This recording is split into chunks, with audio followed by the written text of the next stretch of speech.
Welcome to this clinical scenario session. My name is Dr. Phillipa Moore. I'm a consultant microbiologist and I work with the Public Health England Primary Care Unit. This session is going to be on acute otitis media. So we'll start with a clinical scenario. Imagine a 5-year-old boy who's screaming with pain in his left ear, no history of fever, has a temperature of 37.4 degrees when you see him, is not vomiting. Paracetamol helps, but the pain returns before the next dose. He had acute otitis media this time last year. When you see him, his left eardrum is bulging and red, and he had antibiotics last time, so his mother is very keen for him to have antibiotics again. I think you can imagine this child. You will all have seen children like this in your surgery. So just have a think for a moment. Who would prescribe antibiotics? How much pressure would you feel? In your practices, do you think most people would or wouldn't? Just take a few moments to discuss the scenario and think about what you would do and what your colleagues would be likely to do. So this is a useful scenario to consider. What does it say about acute otitis media and what does the evidence show? So most importantly, 60% of acute otitis media resolve in 24 hours without antibiotics. If you give the antibiotics, patients often think that it's the antibiotics that have done that, but in fact they would have resolved anyway. Antibiotics only reduce pain at 2 days when most would already have resolved. They do not prevent deafness, and so the actually important thing is to mostly advise analgesia. You can consider a 2 or 3 delayed script for antibiotics or immediate antibiotics for pain relief if the patient is less than 2 years old. Bilateral otitis media or bulging membranes with marked symptoms, all ages with otorrhea. Okay, so there are scenarios when antibiotics should be considered, but the scenario given here is not one. Public Health England has the Target website with a antibiotic prescribing implementation tool. Hopefully some of you have seen this and your surgeries are aware of them. The tool there gives you information about when antibiotics should be prescribed, when they should not, what doses and durations, etc. if they are to be prescribed. And if you click on the links on the tool, then there's an awful lot of evidence that is behind the advice given. So if you're not aware of it, then it's really important to make yourselves aware of this tool. It's very useful for your surgeries and available via the Target website. There is an algorithm for treatment of otitis media, looking at the symptoms and the patients who should have antibiotics, who should not.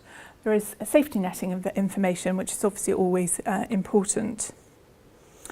So the first choice would be amoxicillin, and for those that are allergic, clarithromycin or erythromycin would be second choice. The antibiotic choices and the doses are available via the Target website, easily downloadable. It's useful to share the evidence behind the advice that's being given. So if you look at antibiotics and duration of symptoms in children with acute otitis media after seeing their doctor, you can see from the graphs in your pack that there is really no difference, or very little difference, in the duration of symptoms, whether antibiotics are given or not given. And this is important for people to be aware of in order to feel confident about not prescribing antibiotics where they're not needed. If you look at the levels of pain for children given immediate or backup antibiotics, again, really very little difference in the pain over the days as to whether given immediate or backup antibiotics. And this is reassuring data. It also says that the most important treatment of acute otitis media is pain relief. So the Target website has patient information leaflets that can be downloaded, freely available, and can be personalised for the patient. You may want to keep a stack of these in your surgery, and so that it can be used for patients. They can have the patient's name on them. They have information about what illness the patient has, what's the expected duration of symptoms, which is very useful for patients to self-manage, including other information about self-management and safety netting information, and information about antibiotics and not taking antibiotics if they're not needed. So those are available via the Target website. They're also available via EMIS and System 1 if you put into the read codes that you've got in your packs, and there are read codes for delayed scripts as well. So I don't know how many are aware of StarWave, which is used to predict a hospitalisation in children. It's a tool that's available to those children who've presented in hours to primary care with less than 28-day symptoms of acute cough and also respiratory tract infection. And it was developed in response to primary care clinicians saying they prescribe antibiotics just in case. This is a really useful tool, therefore. If the score is 0 to 1, then there's a very low risk of admission, 2 to 3 normal risk of future admission around 1 in 70. 4 or more, then 3% of children should be closely monitored for signs of deterioration. So this gives something that you can use in your surgeries to know that you are treating your patients safely. You can pick out those who maybe need closer monitoring or may need antibiotics. Many patients are now aware that antibiotics should not be given where they're not necessary, and it's useful to have visual cues to remind them of this. So there are colourful posters that are available for download from the Department of Health or Target website that point out that antibiotics are not needed when for example, viral respiratory tract infections. There are also videos that can be put up in your surgery waiting rooms for patients to watch. There are patient information leaflets about a variety of scenarios, which include acute otitis media, that can be given to your patients so they've got information about self-care and know a little bit more about the illness. There are booklets as well to share with patients that give more detailed information about caring for a child, for example, with an illness. Information about antibiotics and when they should and should not be taken.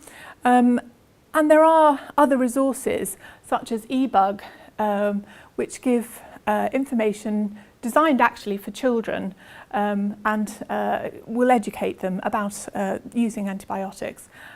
We can't start too soon in terms of educating children. These are used in schools as well. The Target website also has resources around audit templates, so these can be in a Word or an Excel format. They audit against the national guidance for prescribing. If you use the Excel format, then it will automatically calculate the prescribing compliance. So those are useful, and you don't have to these are audit tools that are already formed, so you don't have to develop them yourself. Freely available, easily downloadable. So the Target website has a number of different resources. Also has education packages which you can do, your colleagues can do. If you want to focus on any particular area, such as otitis media, then you can go to the Target website and focus in on particular areas and look at your prescribing in relation to those. So when you go back to your surgeries, it would be useful to think about developing an action plan for the next 12 months to think about how to reduce antibiotic prescribing in your practices, and it may be useful to think about particular areas such as prescribing around acute otitis media.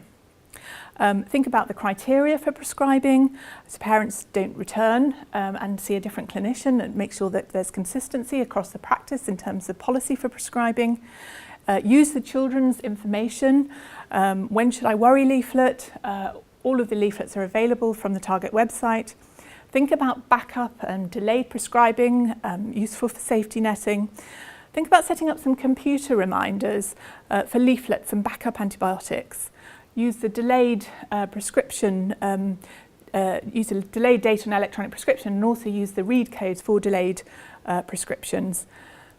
Think about an audit of self-care, safety netting, antibiotic advice, and then there are, as I say, the education tools such as MARTI, for example, managing antibiotic resistance, on the RCGP website, which you can also access via the Target website. So a range of different tools that you can take back to your surgery to use for this.